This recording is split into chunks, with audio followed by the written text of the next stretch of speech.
Bagaimana kita menjaga keluarga supaya kita selalu dijaga oleh Allah Subhanahu wa taala dalam kehidupan sehari-hari. Maka memang harus ada waktu kita ingatkan anak-anak, kita bangunkan waktu mereka untuk salat subuh, kita tanyain sudah murojaah belum, ya. Tetapi anak-anak butuh melihat qudwah, contoh yang nyata. Kalau kita sendiri enggak pernah baca Quran, kita suruh anak baca Quran, anak-anak heran, ini ibu enak aja nyuruh-nyuruh anak-anak sementara ibu sendiri enggak pernah baca Quran. Ibu tiap hari main HP terus kita disuruh hafal Quran. Ya, anak-anak pasti bisa menilai, ya. Tapi ada orang membuat ilustrasi, ada seorang ibu heran sama ibu yang lain. Ibu yang lain anaknya selalu baca Quran, sementara anaknya selalu main HP. Maka dia tanya, "Kok bisa anak ibu selalu baca Quran?" Kata ibu tersebut, tergantung ibunya, apa yang dilihat oleh anaknya. Artinya kamu sering main HP, makanya anakmu juga main apa? Main HP kerjanya. Jadi kita berusaha ada sisihkan waktu untuk pertama perbaiki diri kita sendiri. Kita butuh perbaikan. Kita ini hidup tidak lama di dunia ini, ibu-ibu. Jadi harus ada jadwal yang kita rutinkan, meskipun sedikit tapi kita rutin. Kata Nabi SAW, wa ahabul a'mali ilallah adwamuha wa inqal. Amalan yang paling dicintai oleh Allah adalah yang paling berkesinambungan meskipun cuma sedikit. Jadi maksud saya kita bikin kegiatan zikir pagi petang jangan tinggal.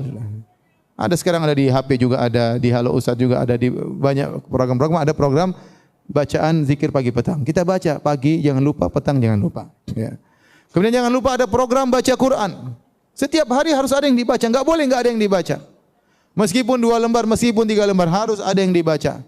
Kita kasih tanda tiap naik tambah lagi sampai kita khatam. Sampai kita khatam. Saya punya kawan ya, ini saya cerita. Saya punya kawan, bukan saya, kawan saya. Dia punya mobil Avanza kalau enggak salah. Terus ada kawan saya yang baik bilang sama dia, Ustadz kayaknya perlu mobil baru lebih besar karena mungkin banyak anak dan apa gitu. Ya. Banyak anak ya, bukan banyak istri, jangan salah paham. Ya. Banyak anak. Kemudian ini ada kebetulan mobil ada Fortuner buat Ustadz aja. Mau dikasih sama kawan saya itu, kawan yang kaya. Maka kata kawan saya Ustadz tersebut, kata dia, jangan Pak. Ini mobil Avanza, saya sudah khatam Al-Quran 100 lebih di sini. 100 lebih saya sudah khatam Quran di mobil ini, sambil saya naik mobil. Saya ingin dia jadi saksi bagi saya pada hari kiamat. Dia ingin jadi saksi pada hari kiamat. Bayangkan. Waktunya berkah. Ya.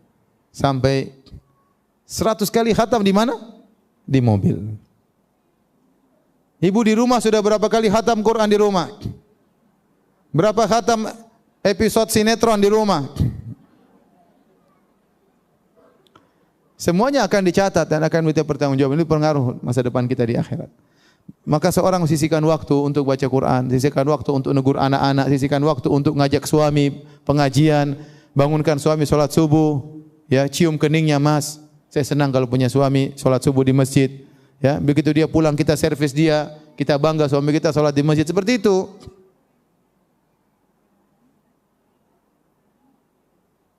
Ustaz, apakah orang-orang yang tinggal di wilayah terpencil tidak bisa mengenal Islam akan masuk neraka? Tidak, kalau orang yang tidak pernah mengenal Islam sama sekali, maka mereka akan diuji oleh Allah pada hari kiamat kelak. Allah berfirman dalam Al-Quran, wa ma kunna mu'adzibina hatta naba'atha rasula. Kami tidak bakalan mengazab sampai kami utus seorang rasul. Nah, kalau rasul tidak sampai kepada dia, atau tidak ada ustaz yang sampai kepadanya, atau tidak ada berita yang sampai kepada tentang Islam, dia tidak mengenal Islam, maka dapat uzur.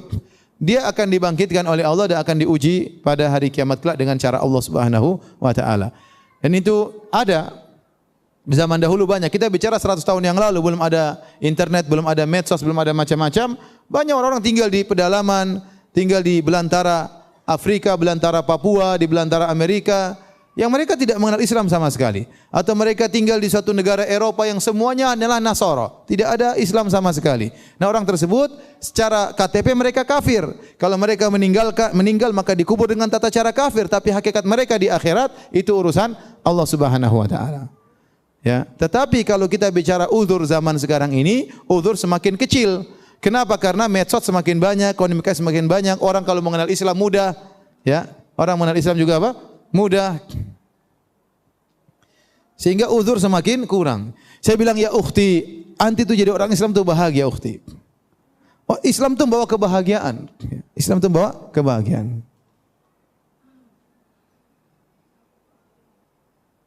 Ustaz, bagaimana cara kembali kepada Allah di saat umur sudah tua, di mana masa muda sudah banyak waktu terbuang sia-sia?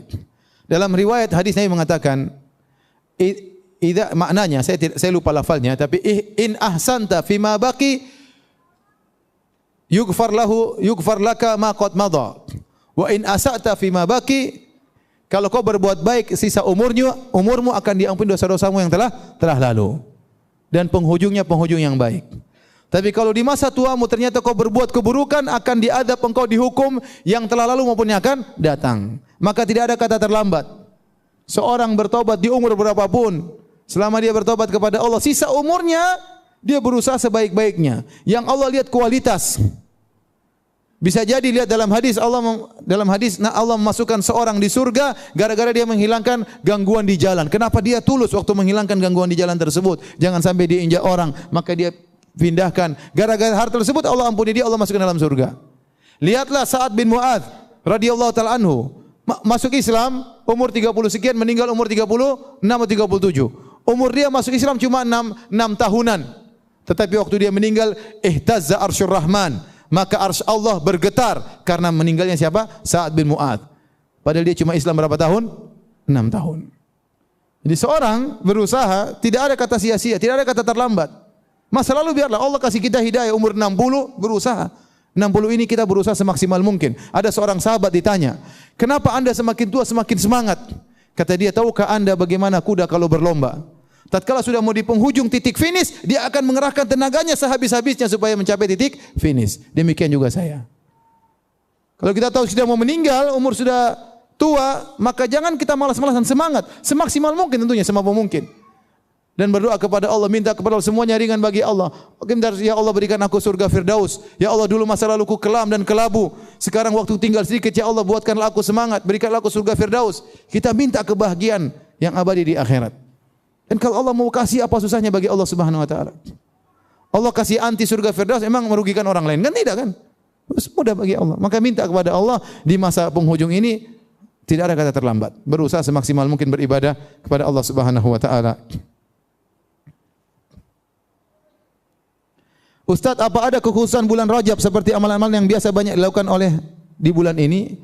Jawabannya, semua hadis-hadis yang berkaitan dengan keutamaan bulan Rajab, baik puasanya, baik salat malamnya, semua hadis-hadisnya adalah dhaif.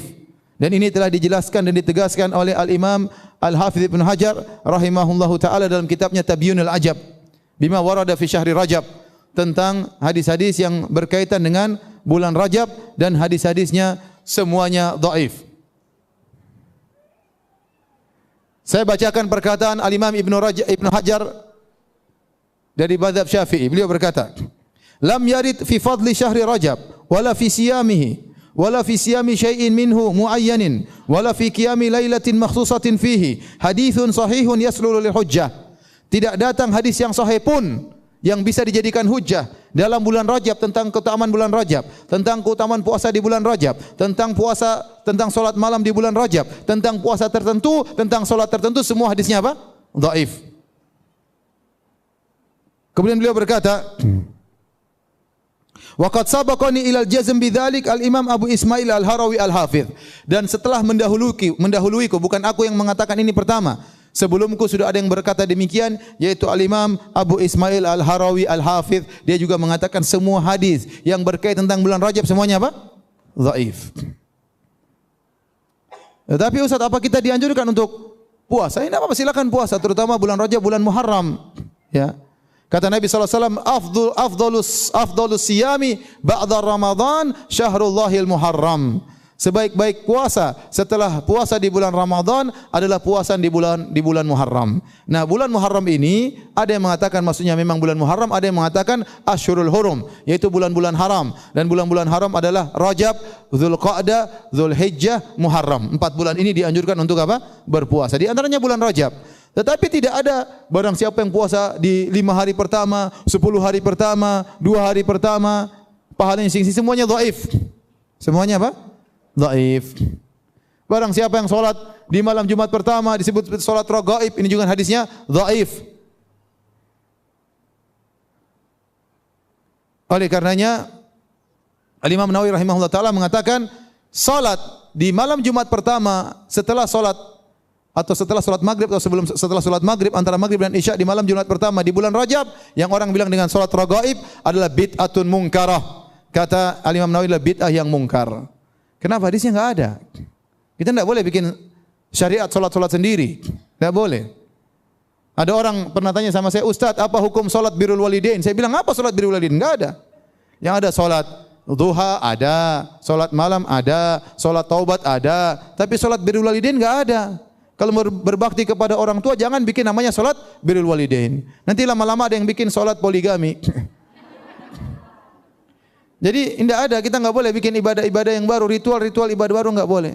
Tidak ada puasa khusus bulan Rajab, enggak ada. Semua hadisnya dhaif. Yang bilang hadisnya dhaif siapa? Al-Hafidz Ibnu Hajar, ulama besar di mazhab Syafi'i, penulis kitab Fathul Bari, syarah Sahih Al-Bukhari. Jadi ini pendapat yang benar. Pengin puasa silakan, tapi tidak ada puasa tertentu. Ya, wallahu alam bisawab.